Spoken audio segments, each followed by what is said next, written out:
knocked the interceptor off the ball. The mistake by Yates, the defensive back called a timeout when he didn't have to. It was a knee-jerk reaction. He had been instructed, hey, after this play, get us a timeout to stop the clock, and he did anyway. And it just didn't occur to him in that split second, hey, the broken up pass stops the clock. That's anyway. Right. That takes Yates out of timeouts now with 1:32 to go.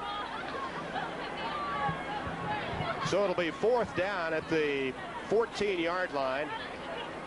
And Yates is still going to get good field position. And remember, Norm, in the high school game, every time you pick up a first down, they stop the clock to move the chains, and that gives the team plenty of time to get a play called and set in from the bench. So Yates still has a lot of time to work with once they get the football back. But cannot stop the clock ever with a timeout for the rest of the second.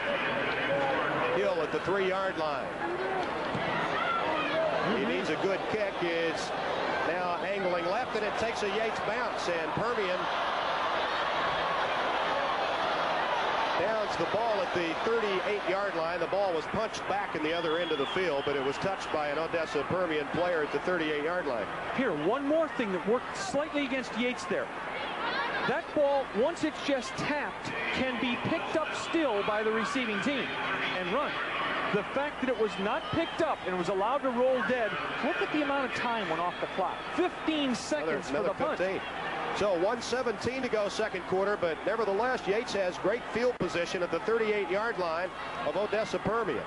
They have moved the ball extremely well on their last 2 possessions, missing a 29-yard field goal the first time down there and connecting on a 29-yarder the second time. 3-0 score. Price near side, caught by Lawrence King. He's down to the 27-yard line. And as you pointed out, Ray, the stoppage of the clock to move the chains gives Yates a chance to organize their offense. Now look at Price taking advantage of the stoppage. He's hollering out his signals. Everybody knows the play. And now the clock will move again. 1:07 to go in the quarter. Price, lots of time. Goes to the end zone. To Zeno Alexander, great catch, touchdown by the rangy tight end for the Houston Yates Lions. That'll be a 27-yard touchdown toss, and Price had all the time in the world to get the pass away. Robert Williams was trying to cover back there. In fact, they had double coverage.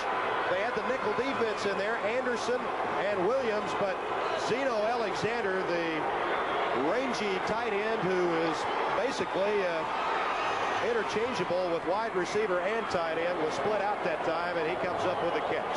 The extra point by Smith. And it's not a very good kick, and it wobbles off to the right side, no good. So with 1:01 to go in the first half, it's 9-0 Houston Yates.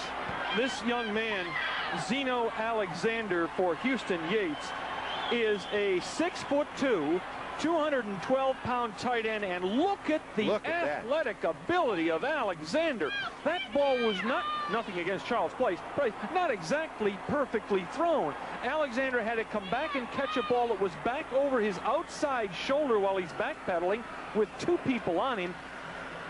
Yates, in the last 6 minutes of the first half, has not only taken control of the game, they had that fairly much all along. They now have control of the scoreboard. If there's an area that Zeno Alexander needs to work on and show some improvement on, we were told, it's his blocking. Well, when you catch the ball like that, hey, what difference does it make? Nobody ever rushes up after the game, throws her arm around you and kisses you and says, great blocking, honey. Now that catch, somebody will rush up to Zeno after the game and say, nice catch, Zeno. Hey, if you had... In baseball, Ray, how much did you work on your fielding as much as your hitting? Nah, you worked on either one very well. You work on hitting. In football, if you're a tight end, you work on catching. The kickoff by Smith. And the ball will be down at the 12-yard line. Anderson's knee was on the turf when he picked the ball up. It'll be marked at the 14-yard line, but you see the official right on top of the play. The referee picked it up, and there is Anderson, who's having a tough time so far in the game. Let's look. Oh, yeah, no doubt about it. No. See, no. Well, he didn't have control the ball. That's right. He did not have possession of the football. You can go down to the ground and stop the football. The rule is if you are in possession of the ball with a knee on the ground. So Anderson had a right to say he could get up there. By the way, Alexander this year, 29 catches, 5 of them for touchdowns, 390 yards. Pretty usable tight end for a guy who doesn't supposedly get the ball much. That's right. All right, Harrington, first down. This time he's got some blocking, and he finds Anderson, and Anderson is to the 30-yard line. That's a pickup of 16 yards. Let's go down quickly to Jay Hendricks on the Permian sideline. Jay? Something you might put in your brain and think about now. In the playoffs, Permian has not been behind at any time at the half. Here it is 9-0 now. Permian hasn't seen this. They do come back the second half, though, and usually be explosive, but they have not been behind at all, and looks like they're going to try and put something down, maybe put some points on and not be behind, or at least get somewhat close before they go into the half. Back to you guys. Well, a good point here about Permian. They have not scored many points in the first quarter this year. They've scored most of their points in the second and third quarters. So they are a good third quarter football team. Anderson, great catch at the 49-yard line, and there's a flag down as Anderson is tackled by Greg Eaglin, the safety. But Anderson, as we told you at the start of the football game, is the receiver that Harrington invariably looks for in the tight situations. We've got a penalty here against Yates. Now this works for Odessa Permian because they get to talk over. They get to talk over the situation here. Here's the wide receiver. Anderson, everybody in the world is attracted to Anderson. He starts out with a back on him. No, we're going to get some safety help in here. Here's the safety help. There's a linebacker in front, and he still catches the ball. That was what amounted to a zone with 3 men around Anderson, and Harrington did a great job of getting it to him. First down, 50-yard line, 21 seconds to go in the quarter. Permian still has 3 timeouts. They haven't used any of them. They try a flea flicker here. Anderson, wobbly pass, and it's incomplete down at the 25-yard line with 11 seconds remaining in the first half. Now let's go down to Jay Hendricks again. Jay?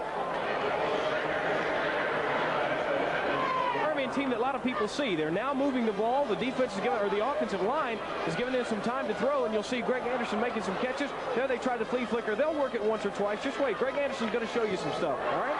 Okay, Norm, with only 11 seconds left, though, they've got the 3 timeouts, but that doesn't help them. I don't know why they didn't call a timeout there. You're right. And save themselves about 6 or 7 seconds. That was a double forward half pass, by the way, against Permian. Yeah. The ball was thrown first Harrington to Anderson. That's what the penalty is. Yates, of course, will take it. And so that will rub it out. Well, Anderson at first couldn't find the receiver, had a notion to run, and as you have alertly pointed out, he crossed the line of scrimmage. I tell you why he had the notion to run. The hot breath of about 3 Yates guys on him. He said, I believe I'm going to move around here a little bit. Melvin Foster was after me. I'd throw the ball too. Anywhere. First down, 15 to go, 11 seconds remaining in the half. Harrington in trouble. Harrington will try to get out of bounds. He may not have made it. No. I believe his knee touched down before he went out of play. 2 seconds, 1 second. The clock shows no time remaining in the first half. And that will do it. So he did not get out of play. So the first half draws to a close here at Texas Stadium in Irving. The Houston Yates Lions have the second drive and scored the touchdown. They're running around on the sidelines. They're a lot looser. They're smiling now. I think when they get, now that they're up, I think they come out in the second half, we can see maybe some more wide open play. Now Odessa has been giving them some problems on the offensive line. Okay, so we can look for that in the second half. Jay? I think the one thing, Tony, you got to look at, the Permian offensive line is finally starting to do its job. Give Harrington some time to where he can find either Anderson or find whoever he has to throw to, maybe a few others out there. That's something they're going to have to do. Now, they usually come back the third half and are fired up. They're going to have to do that. The crowd has not been behind them at all. That's something that they've had the past couple of weeks, and I think that's going to be a big key. This crowd will get up once the band leaves the field. They'll play 5-0. They'll get charged up, and I think you're going to see a different second half. Permian is going to have to do that, or they could be going home without that crowd. Back to you guys. Okay, thanks a lot, Jay. 9-0. Yates over Permian. Let's go down to the field and enjoy. League is not just an athletic organization. We're proud of the athletics, the girls and the boys, but we're justifiably proud of the academic progress of the students as well. Obviously, there's been a big switch toward the academic part of it as well, with the no pass, no play, and really it seems like over statewide that everyone's come out pretty much the first one culminated in a missed field goal. Then they got a field goal, and as Tony told you on the sidelines, that